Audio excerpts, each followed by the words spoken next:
Je m'appelle Janae, à l'âge de 24 ans, ma vie a pris un tournant que je n'aurais jamais imaginé. Tout a commencé le 7 septembre 2019, lorsque moi, un fervent musulman de naissance, né dans la royauté saoudienne, j'ai été condamné à mort pour avoir refusé de brûler une Bible. Mais Dieu avait d'autres projets pour moi. J'ai grandi au milieu de privilèges que la plupart des gens ne connaissent que dans leurs rêves. En tant que princesse de la famille royale saoudienne, ma routine tourne autour des piliers de l'islam depuis que j'ai appris à parler. Même avant l'aube, l'appel à la prière résonnait dans les salles de marbre du palais, et je me levais sans hésitation pour accomplir mon devoir. Ce n'était pas seulement une habitude, c'était mon essence, mon but, le monde entier que mon père m'avait appris à honorer. À l'âge de 12 ans, il mémorisait déjà le Coran, récitait parfaitement ses versets et comprenait les nuances de la loi islamique mieux que de nombreux érudits. Ma mère était fière lorsque je conduisais les femmes de la famille dans la prière, et mes jeunes sœurs me considéraient comme un guide spirituel. Elles portaient le hijab avec dignité, jeûnaient pendant le ramadan avec dévotion et donnaient généreusement, comme le dicte notre foi. Avez-vous déjà ressenti votre croyance comme quelque chose d'absolu, d'incontestable? C'est comme ça que j'ai vécu. Ils croyaient connaître Dieu complètement à travers l'islam. Chaque prière, chaque enseignement, chaque parole sacrée coulait dans mes veines comme une vérité incontestable. Ce n'était pas seulement une religion, c'était mon souffle, mon identité. Les salles du palais étaient ornées de calligraphie du Coran et je les dépassais en récitant silencieusement leur signification, ressentant une connexion avec Allah qui remplissait mon cœur de paix. En tant que membre de la royauté, je savais qu'elle était plus qu'une princesse, elle était un symbole. Les jeunes femmes musulmanes de tout le royaume me considéraient comme un exemple de la manière de vivre leur foi dans un monde moderne. Lorsque j'apparaissais lors d'événements publics, habillé avec élégance et modestie, parlant de la beauté des enseignements islamiques, je voyais dans leurs yeux le même espoir qui m'animait autrefois. Ils voulaient suivre mon chemin à la recherche de la plénitude spirituelle que je semblais avoir atteinte. Ma routine était un témoignage de dévouement. 5 fois par jour, j'interrompais mes fonctions royales pour répondre à l'appel de la prière. Entre ces moments sacrés, il étudiait la théologie islamique auprès des savants les plus respectés du royaume. Il visitait la bibliothèque du palais, une immense salle remplie de textes anciens et d'interprétations modernes de la loi, et nous passions des heures à discuter des mystères de la foi. Mais tout a changé un mardi après-midi, fin août 2019. Je marchais dans l'un des couloirs les moins fréquentés du palais, en route vers un cours de jurisprudence islamique, lorsque quelque chose a attiré mon attention. Le soleil de l'après-midi pénétrait à travers les hautes fenêtres, projetant de longues ombres sur les tapis ornés. C'est alors que je l'ai vu, entre les coussins d'un vieux canapé, dans une pièce peu utilisée, il y avait un livre noir. Au début, je pensais qu'il s'agissait d'un Coran oublié, même si sa taille semblait différente. Alors que je m'approchais pour le remettre à sa place, mon cœur s'est presque arrêté. Les lettres dorées sur la couverture énonçaient des mots qui me glaçaient le sang, Holy Bible. Mes mains tremblèrent lorsque je reconnus l'objet interdit. En Arabie Saoudite, posséder une Bible n'était pas seulement illégal, c'était un affront à tout ce que défendait notre royaume. Je savais ce que je devais faire, appeler les gardes du palais, signaler la découverte et ordonner que le livre soit brûlé, comme l'exige la loi. C'était ce que ferait tout musulman fidèle. C'est ce qu'on m'a appris toute ma vie. Mais quelque chose m'a arrêté. C'était peut-être de la curiosité. Peut-être la lumière du soir tombant sur la couverture. Ou peut-être quelque chose de plus profond, que je ne pouvais pas expliquer à ce moment-là. Au lieu de demander de l'aide, j'ai regardé autour de moi pour m'assurer que personne ne me surveillait. Puis j'ai pris la Bible et je l'ai serrée contre ma poitrine. Mon cœur battait si fort que j'ai cru qu'il allait exploser. Chaque fibre de mon éducation islamique m'a crié de poser le livre. Dans mon esprit, j'entendais la voix de mon père qui mettait en garde contre la corruption des textes chrétiens. J'imaginais la déception sur le visage de ma mère si elle savait ce que je tenais. Mais mes mains refusaient de lâcher prise. J'ai couru vers mes quartiers, j'ai renvoyé mes serviteurs plus tôt et j'ai verrouillé la porte. La Bible me semblait trop lourde alors que je m'asseyais sur le lit et regardais la couverture. Pendant de longues minutes, je l'ai tenue dans mes bras, effrayé par ce que je trouverais à l'intérieur. Quand je l'ai finalement ouvert, mes mains tremblaient tellement que je pouvais à peine lire. Mais alors qu'il se concentrait sur les mots, quelque chose d'extraordinaire s'est produit. Il ne semblait ni étrange ni menaçant, il semblait faire appel à quelque chose en moi dont j'ignorais même l'existence. J'ai lu des articles sur la création, sur l'amour de Dieu pour l'humanité, des promesses et des prophéties qui semblaient à la fois familières et complètement nouvelles. Sans s'en rendre compte, les heures passaient. À l'heure de la prière du soir, je mettais la Bible sous mon matelas, mais mon esprit était toujours concentré sur ce que j'avais lu. Cette nuit-là, je n'ai pas pu dormir. Les mots de la Bible résonnaient dans mes pensées, se mêlant aux versets du Coran que je connaissais depuis mon enfance. Au lieu d'un conflit, j'ai ressenti un étrange sentiment de plénitude. Comme si les pièces d'un puzzle que je ne savais même pas que j'étais en train d'assembler commençaient à s'emboîter. Au cours des jours suivants, ma vie est devenue une dualité déchirante. Pendant la journée, je conservais une parfaite façade de princesse, je dirigeais des prières avec ma famille, débattais de théologie avec des érudits en visite et accomplissais mes devoirs royaux avec le même dévouement que toujours. Mais lorsque le palais se tut et que le dernier appel à la prière s'évanouit, j'ai récupéré la Bible cachée et me suis plongé dans ses pages. Plus je lis, plus mon monde change. J'ai découvert des versets qui parlaient de l'amour de Dieu d'une manière que je n'avais jamais connue. Dans Jean 3, 16, je lis que Dieu a tant aimé le monde qu'il a donné son Fils unique, afin que quiconque croit en lui ne périsse pas mais ait la vie éternelle. Ces mots m'ont frappé comme un éclair. Le Dieu que j'y ai trouvé ne semblait ni distant ni exigeant, il semblait intime, aimant, prêt à tout sacrifier pour l'humanité. J'ai commencé à lire sur Jésus, cet homme qui prétendait être le Fils de Dieu, qui accomplissait des miracles et parlait avec autorité d'amour et de pardon. Et plus je lisais, plus quelque chose bougeait en moi, comme si une porte longtemps verrouillée commençait à s'ouvrir. Fille pieuse de l'islam ? Chacun de ces mots sonnait comme une phrase, pas seulement pour moi, mais pour tout ce que notre famille représentait. Je lisais dans ses yeux la peur, non seulement de perdre une fille, mais de voir le nom de notre dynastie terni par un scandale qui ébranlerait le royaume jusqu'à ses fondations. Le silence qui suivit fut plus tranchant que n'importe quelle accusation. Mon père se leva lentement, comme si le poids de siècles de tradition islamique sur son dos l'empêchait d'avancer rapidement. Il se dirigea vers la fenêtre, donnant sur les jardins du palais, où j'avais si souvent joué sous les yeux attentifs des gouvernantes. Lorsqu'il se retourna finalement, sa voix était plus basse, mais chaque syllabe portait le poids d'une décision qui, il le savait, allait changer nos vies pour toujours. « Comprenez-vous ce que vous avez fait » a-t-il demandé, non pas en tant que père, mais en tant que gardien de la foi. Ce n'est pas seulement une question de désobéissance. C'est une trahison de notre famille, de notre peuple, de notre Dieu. Si cela se propage, ce sera un scandale que même le trône ne pourra pas contenir. Mes frères se regardaient et je pouvais voir la peur dans leurs yeux. Pas peur de moi, mais de ce que mon choix pourrait signifier pour nous tous. L'un d'eux, le plus jeune, a marmonné quelque chose à propos de « conseil religieux » et mon estomac s'est noué. Je savais ce que cela signifiait. Ce n'était pas seulement une question de famille, c'était une question d'État, de droit, de survie. Ma mère, toujours en pleurs, s'est approchée de moi et m'a tenu fermement les mains, comme si elle voulait me ramener à la sécurité de la foi qu'elle m'avait enseignée. « Ma fille, s'il te plaît, murmura-t-il, la voix brisée. Dis que c'était une erreur.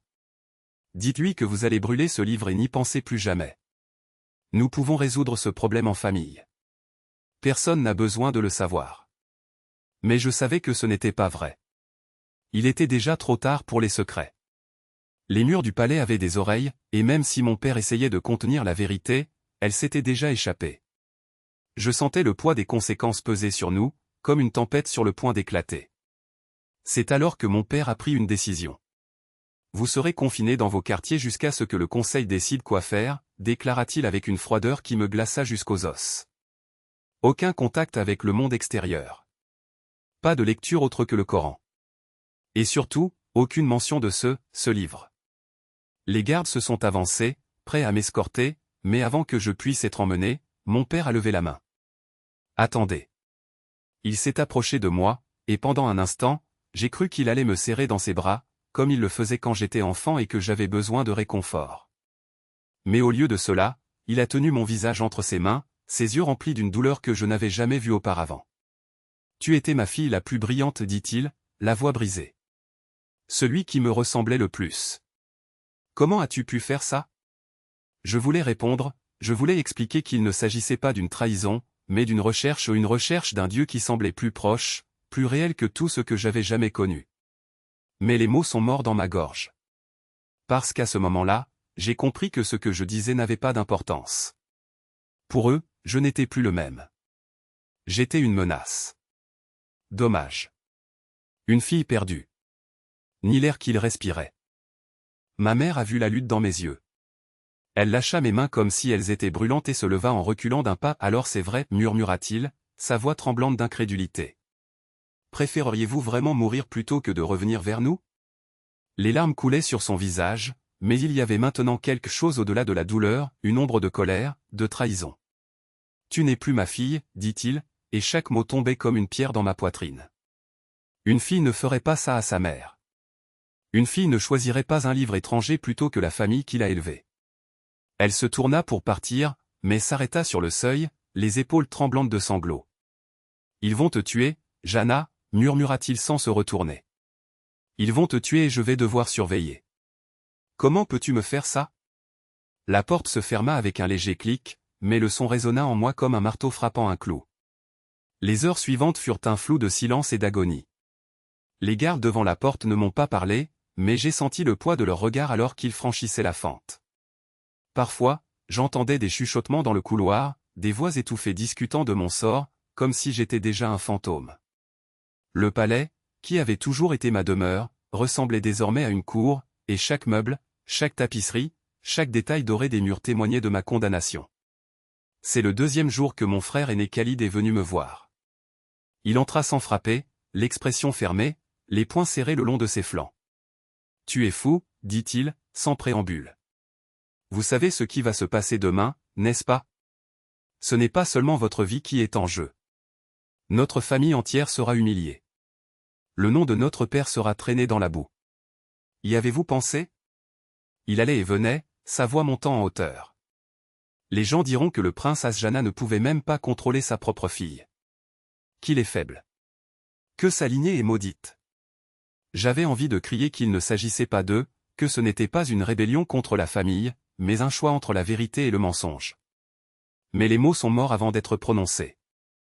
Au lieu de cela, j'ai demandé doucement, « Pensez-vous que je veux ceci, Khalid? Pensez-vous que j'ai choisi cela ?»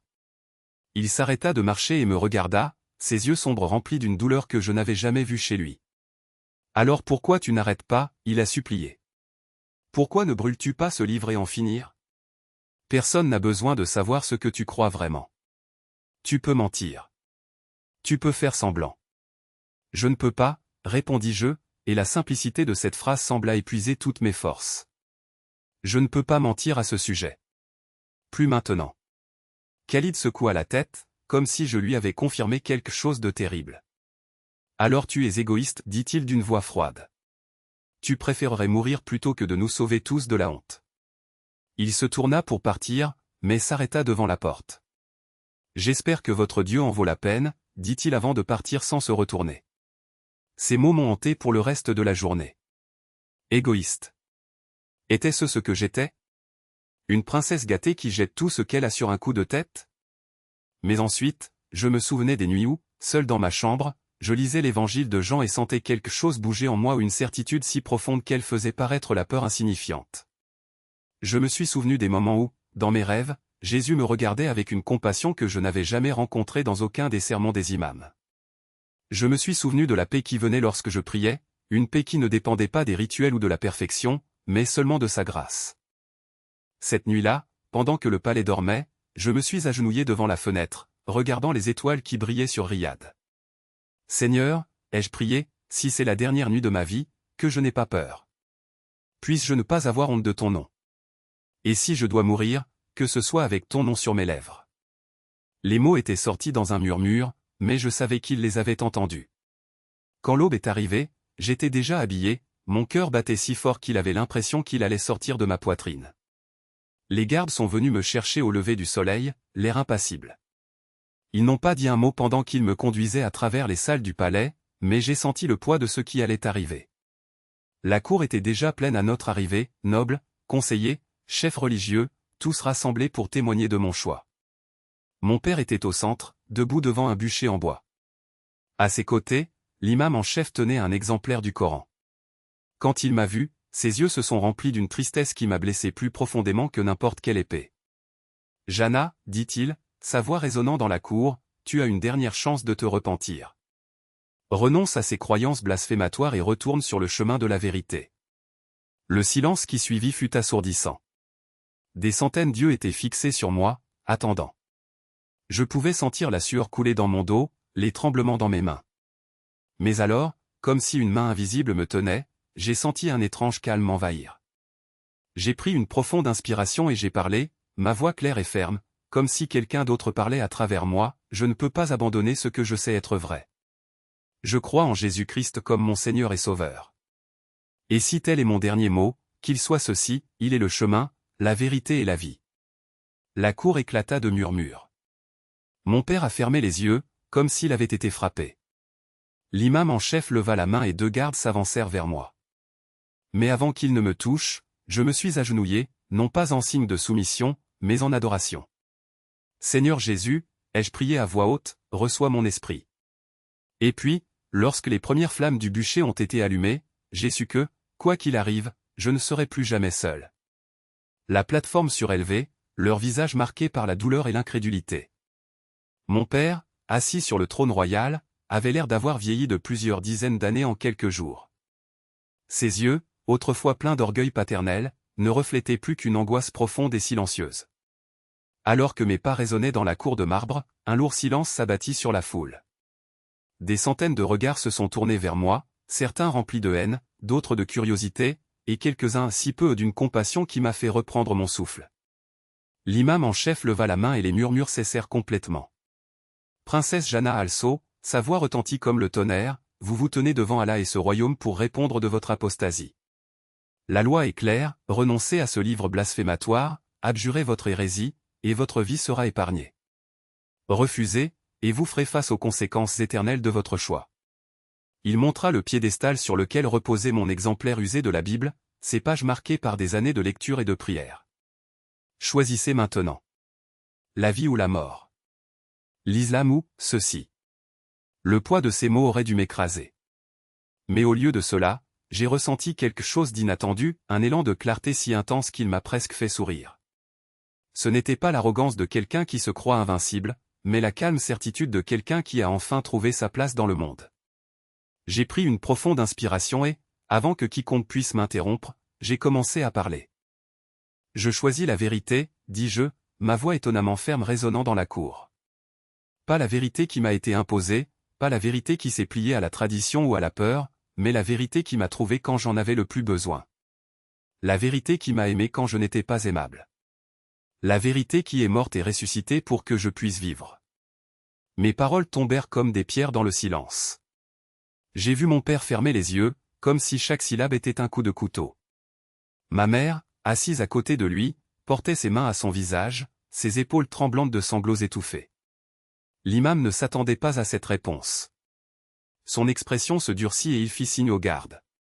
Alors il n'y a plus rien à dire, déclara-t-il, la voix empreinte de dédain. Que Allah ait pitié de son âme, car ce royaume ne le sera pas. 2 soldats s'avancèrent, leurs lourdes bottes résonnant sur le marbre. L'un d'eux m'a tenu le bras fermement, mais pas cruellement. L'autre prit la Bible du piédestal, la tenant comme s'il s'agissait d'un objet contaminé. C'est alors que quelque chose d'extraordinaire s'est produit. Alors que le gardien s'apprêtait à jeter le livre sur le bûcher déjà allumé, une voix s'éleva de la foule. Attendez. Tout le monde se retourna, incrédule. C'était un jeune homme, un des jardiniers du palais, un visage que je reconnaissais mais dont je n'avais jamais connu le nom. Il fit un pas en avant, ses yeux brillants d'une détermination que je ne m'attendais pas à voir. J'ai déjà vu la princesse lire ce livre, dit-il d'une voix tremblante mais claire. Elle a toujours été gentille avec moi. Si c'est si dangereux, pourquoi ne l'ai-je jamais vu blesser qui que ce soit? Pourquoi l'ai-je seulement vu m'aider? L'imam en chef était furieux. Silence, insolent. Oserez-vous remettre en question la loi d'Allah?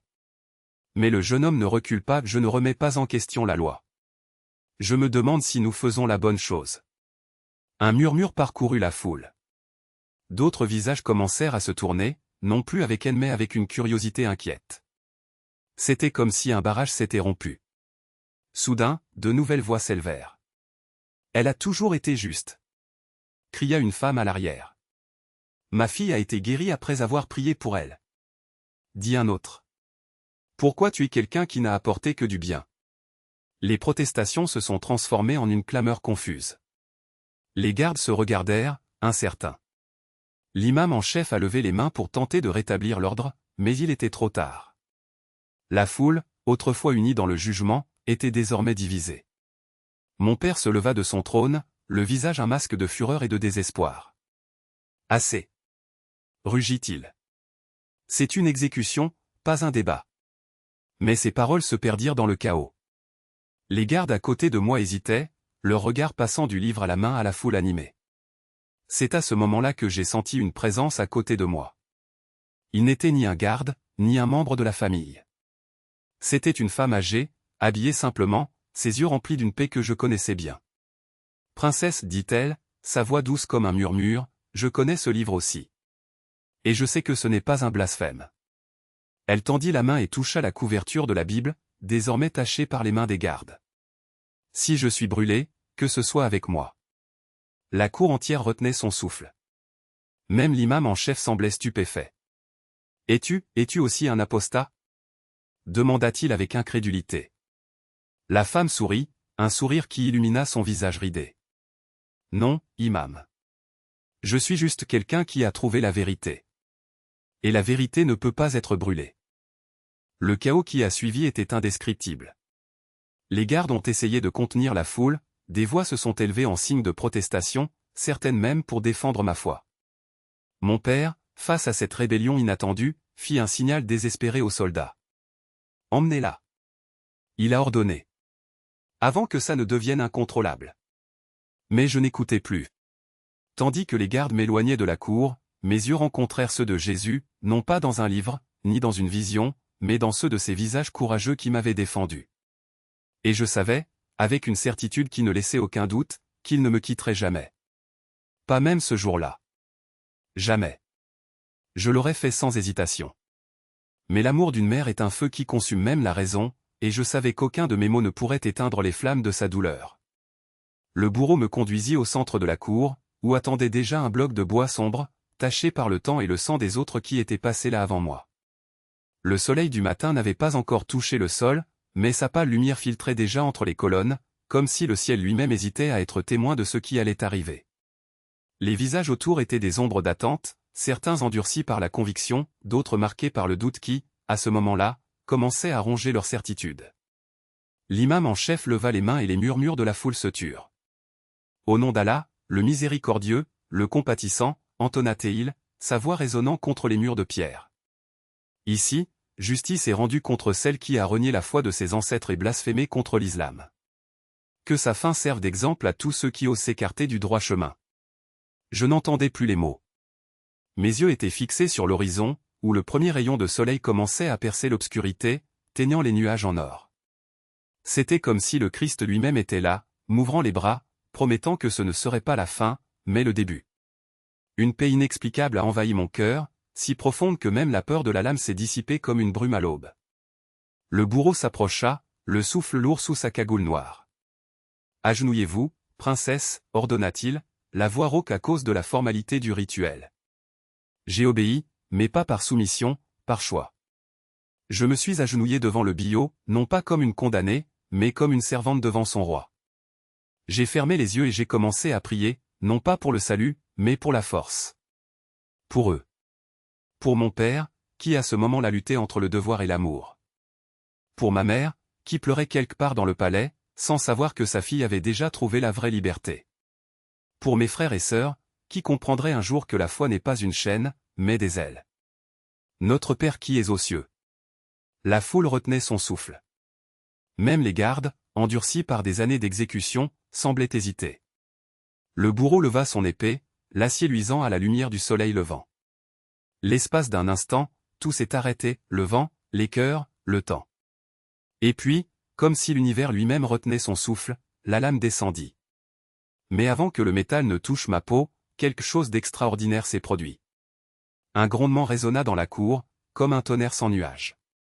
La terre trembla sous mes genoux et une lumière blanche, plus brillante que le soleil, jaillit du ciel, m'enveloppant dans une étreinte de feu et de gloire. Les gardes reculèrent en se couvrant les yeux. Les imams ont crié, certains tombant à genoux de terreur. Mon père se leva de son trône, le visage pâle d'étonnement, tandis que l'épée du bourreau se brisait dans ses mains comme du verre. Et puis, aussi soudainement qu'elle était apparue, la lumière s'est dissipée. J'étais toujours là, agenouillé, intact. Le bloc d'exécution a été divisé en deux, comme frappé par la foudre. Et dans le silence qui suivit, une voix non pas celle des hommes, mais celle de quelque chose d'infiniment plus grand résonna dans mon esprit, ce n'est pas encore votre heure. La cour a explosé dans le chaos. Certains criaient que c'était un miracle. D'autres, que c'était l'œuvre de démons. Les imams luttaient entre l'incrédulité et la fureur, tandis que les gardes, confus, ne savaient pas s'ils devaient m'arrêter à nouveau ou me laisser partir. Mon père, lui, restait immobile, les yeux fixés sur moi avec une expression que je n'avais jamais vue auparavant, un mélange de terreur, d'admiration et quelque chose qui ressemblait à de l'espoir. C'est alors qu'une silhouette émergea de la foule. Un homme en tunique simple, au visage serein, marchant avec l'autorité de quelqu'un qui ne craint ni les rois ni les épées. Les gardes ont essayé de l'arrêter, mais ses mains sont tombées sur ses côtés, comme si une force invisible les arrêtait. Il s'est approché de moi, m'a tendu la main et, avec un sourire qui contenait des siècles d'amour, il m'a dit « Lève-toi, ma fille.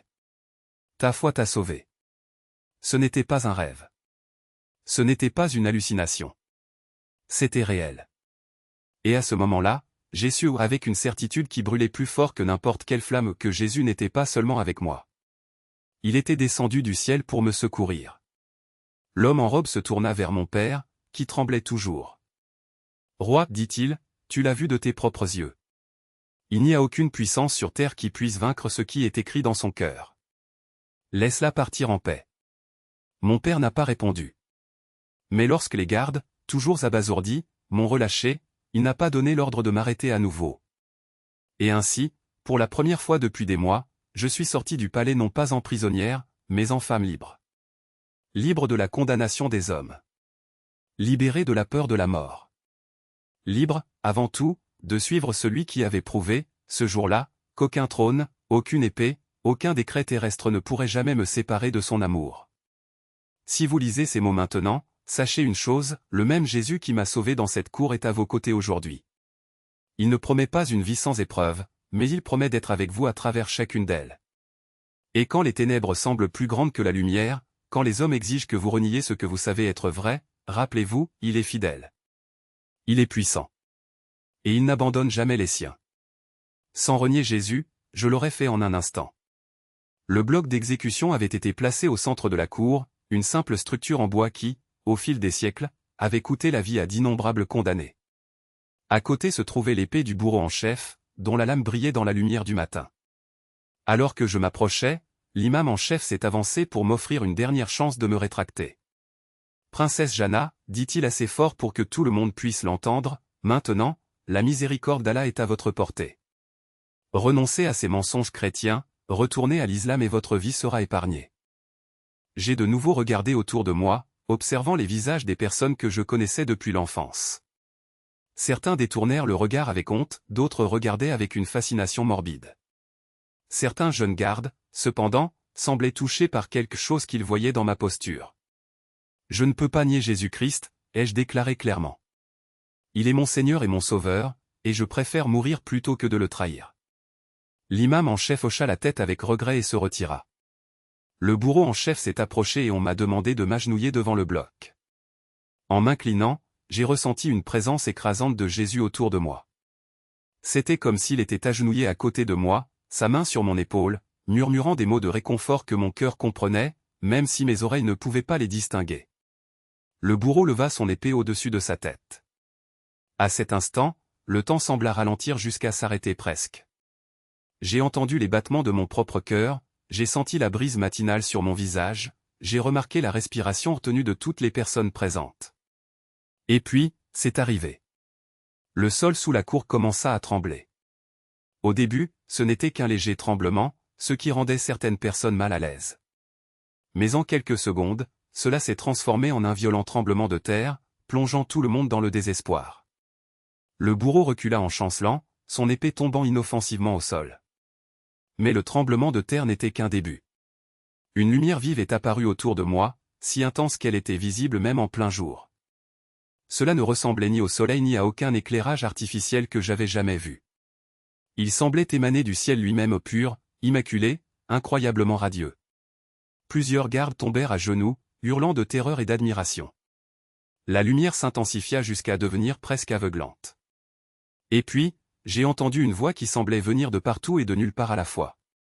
Il ne parlait ni en arabe ni dans aucune langue humaine, mais tout le monde comprenait parfaitement ce qu'il voulait dire, « Voici ma fille bien-aimée, en qui je prends plaisir. » La voix de Dieu lui-même résonnait dans la cour avec une telle autorité et une telle puissance que les hommes forts tombèrent à terre, terrorisés. Le bourreau en chef se jeta face la première dans les pavés. Même mon père tomba de sa chaise, bouleversé par la présence divine qui avait envahi notre monde terrestre. Lorsque la voix s'est tue, j'ai senti les chaînes à mes poignets disparaître. Ils n'ont pas été brisés, ils n'ont pas été déverrouillés, ils se sont dissous, comme s'ils n'avaient jamais existé. J'ai regardé mes mains, étonné. Ils étaient libres de tout lien terrestre. Le tremblement de terre a continué pendant quelques minutes encore, et pendant ce temps, quelque chose d'extraordinaire s'est produit.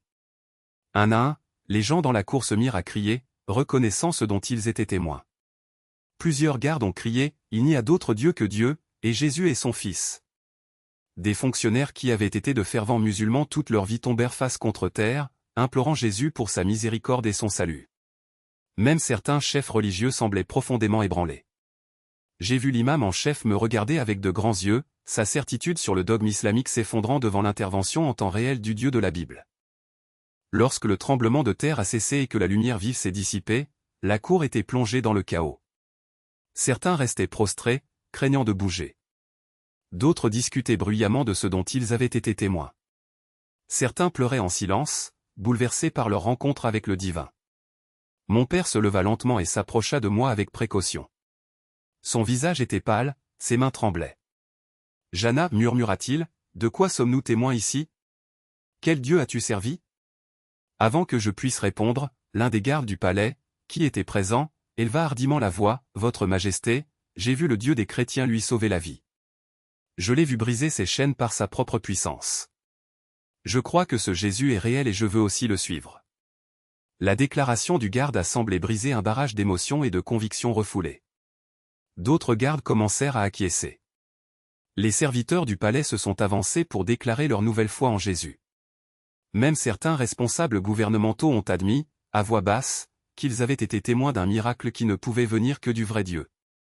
Mon père regardait autour de lui le chaos qui se déroulait dans sa cour, son autorité n'était pas contestée par la rébellion humaine, mais par l'intervention divine.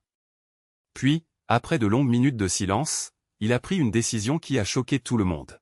« Je ne peux pas exécuter quelqu'un que Dieu lui-même a protégé, » dit-il lentement. « Princesse Jana, vous êtes désormais exilée d'Arabie Saoudite.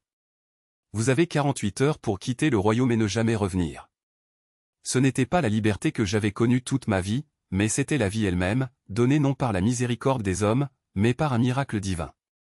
Alors que j'étais reconduit au palais pour préparer mon départ, je n'ai pas pu m'empêcher de m'émerveiller de la façon dont Jésus avait transformé ma condamnation à mort en le début d'une vie complètement nouvelle. Alors je vous demande, en tant que personne qui a failli mourir pour votre foi, qu'êtes-vous prêt à sacrifier pour Jésus? Parce que je peux vous assurer, par expérience, qu'il vaut la peine de tout perdre. Et lorsque vous lui donnez tout, il vous rend bien plus que vous ne pourriez l'imaginer. Si Jésus a pu sauver une princesse musulmane de l'exécution, il peut sauver n'importe qui. Il peut vous sauver, si vous le laissez faire.